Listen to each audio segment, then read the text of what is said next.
అయ్యా, తెలుగుదేశం పార్టీలోనూ అట్లాగే ఈ రాష్ట్రంలో ఉన్న నందమూరి తారక రామారావు గారు సీనియర్, వారి అభిమానులంతా ఒక్కసారి గుండెల మీద చేసుకుని ఆలోచించమని చెప్తా ఉన్నారు. రాజకీయంగా ఉన్నవాళ్ళు, రాజకీయేతరులు కానీ 30 సంవత్సరాల క్రితం ఇదే రోజుల్లో ఆనాటి ముఖ్యమంత్రి, తెలుగుదేశం పార్టీ నాయకుడు, ఆవిర్భావ వ్యవస్థాపకుడు, తెలుగుదేశం పార్టీ నిర్మించిన వాడు, రాజకీయంగా మాకు అనుకూలమో వ్యతిరేకమో పక్కకు పెడితే అతన్ని వెన్నుపోటు పొడిచి తన కుటుంబ సభ్యుల చేతనే అతనికి ద్రోహం చేయించి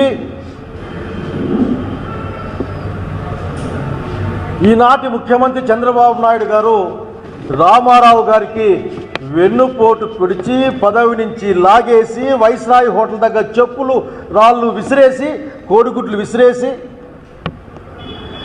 అతను చివరికి మానసిక వ్యధతో, అవమాన భారంతో ఈ లోకం నుంచి నిష్క్రమించడానికి కారణం ఆనాటి సంఘటన కాదా?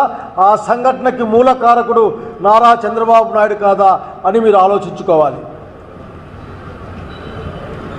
అసలు చంద్రబాబు నాయుడు గారు నాయకత్వంలోని ఈ పార్టీ అసలు తెలుగుదేశం పార్టీనా అని మీరు ఆలోచించుకోవాలి.